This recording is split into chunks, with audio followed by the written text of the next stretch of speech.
Oh, best-selling interesting. author. Best-selling author. I Okay. didn't write a word. We're good to go. Well, that's I didn't know. weird. Okay. All right. It's Johnjay and Rich in the studio. We have author Brenda Warner and her husband Kurt. Hey, in I'm the an studio. author too. Really? You Hey, are? just not this time. Are you best-selling? Because Brenda Warner is a best-selling author. Well, I am because Your the name book was that on my book. because the book that we wrote together. So probably because of Brenda, but I'm a bestseller too. First things first. I'm reading Yeah. on it. Yes. The book is called One Call Away. It's available in bookstores now. In fact, you got a signing today. Where is this? Christian bookstore, Bereen? Yes. Bereen. In Mesa. Okay, that's today. It's set tonight at 7 p.m. And then tomorrow night at Barnes & Noble. Yeah? Yeah. Where's there a Barnes & Noble? It's at Shea and 90th. There's a Pima- couple of or those Pima left. and- Shea 90th. Yes. That's where I got you the 4-Hour Body book. See, there you go. So you can come tomorrow and get the One Call Away book. Yeah, happy birthday. You know where it's at. Thank you. What does one call away mean?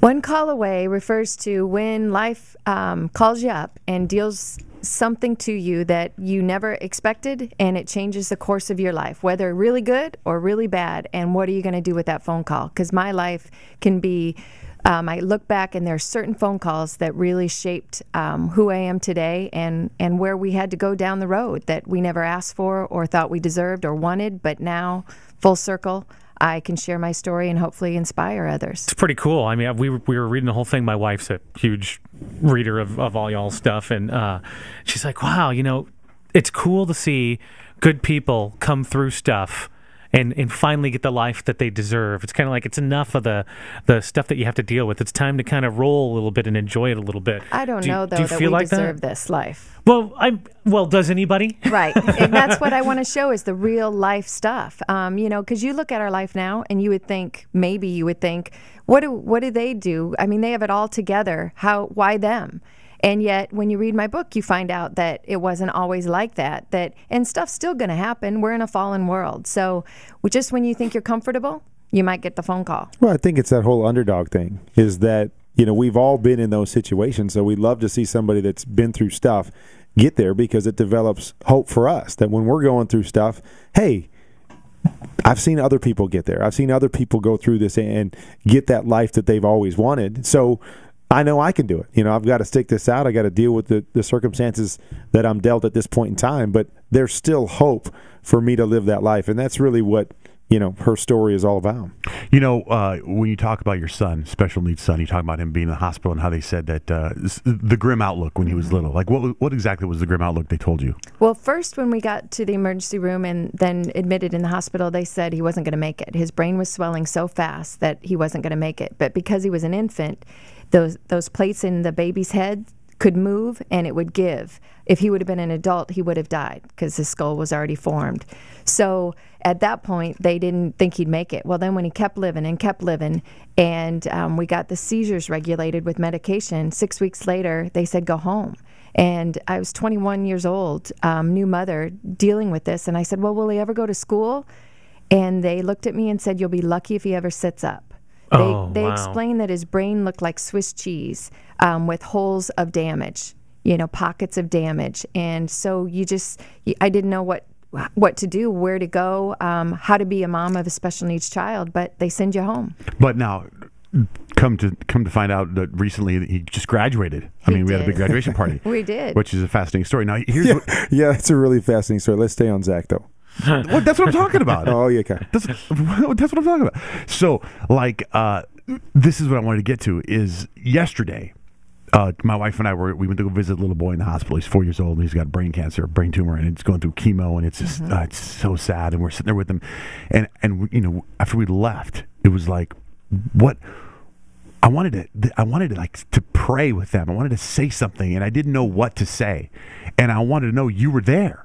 So what did you pray? What did you ask for? Is that in the book? Is there a place that you can go to go? Like I wanted to hold the mom's hand and Blake's hand and the little boy's hand and bow. And I wanted to do something. Blake later, I was telling Blake this when we left. He goes, "Well, why didn't you just do it? Why didn't you just?" I'm like, "But I don't know She the doesn't words." talk like that. She talks exactly. He always does her voice like that too. Wouldn't you be horribly offended if that was your voice? She's never sounded like that. But anyway. So, like, in the book, do you go there? Do you Yes. explain what? Because I know you draw a lot in your faith. What did you say?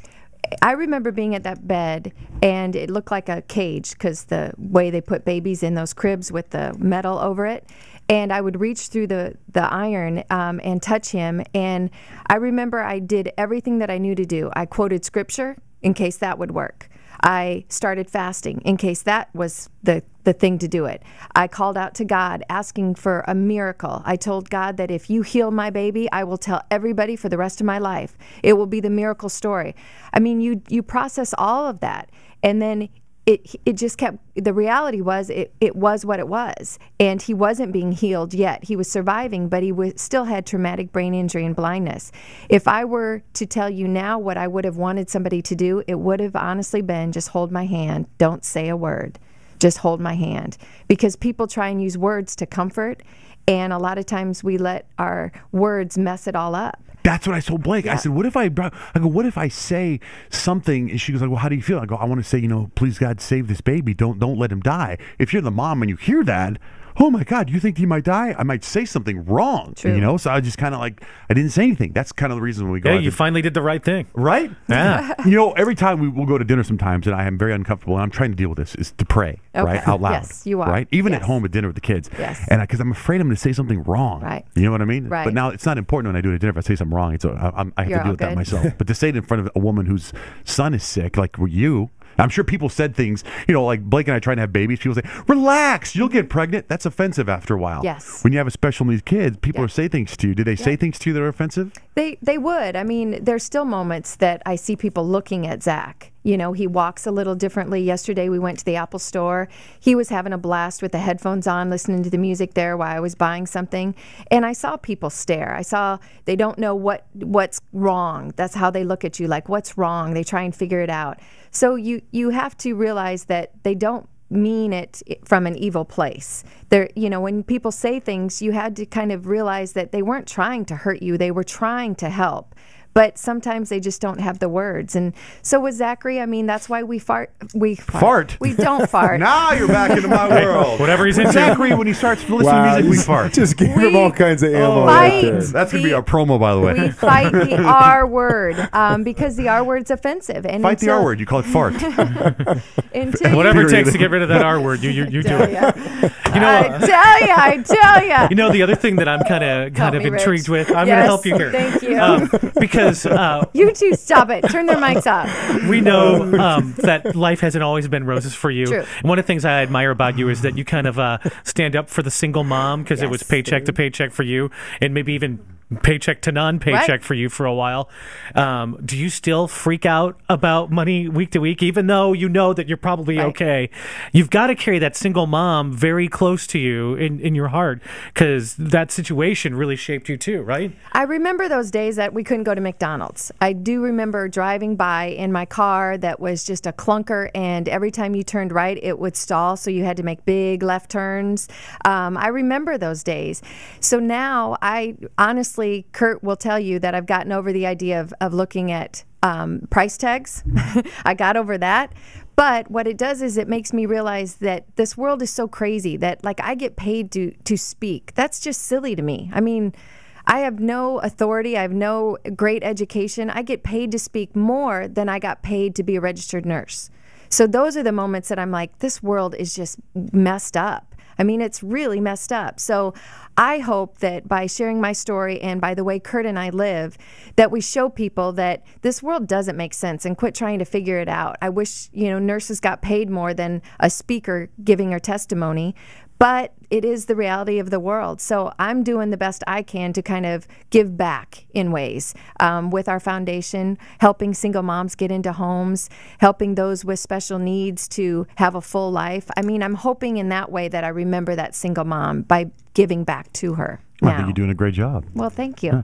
You talk about how you guys are so low key and down to earth. What is the story with the what kind of car did you drive? When you were a quarterback, and it was like people didn't believe you were in the car when you go to practice. My Suzuki Suzuki. Grand Vitara. Beep, right? beep, beep. Sweet. So right, you could drive a Lambo or a Ferrari, but you're in a Suzuki Yep. and you're the starting quarterback, Yep. and the guard would be like, "Can I help you?" I'm sure you had Yeah, teammates of course. rolling up with the rims going, come on, It Kurt. was so funny because I know a couple guys that, would come in their first year, their rookie year, Yeah. and they would get their signing bonus. And that's the first thing they would do with their signing bonus because, it was almost like, well, okay, I've made it now, and everybody here has a nice car. Yeah. So if I go get a nice car, and so they spend all the money that they have, and 5 weeks later they might be cut from the team and might not be able to pay for that car, but that's what they had to have was that symbol. And I remember these guys that were rookies, and they'd come out, and here I was having won a couple MVPs and been to the Super Bowl, and they're like, dude, what are you doing? And I'm like, it's a car. It gets me from point A to point B. I'm not trying to prove anything to anybody. And, you could just see the look on their face. But, it's just so funny that, we've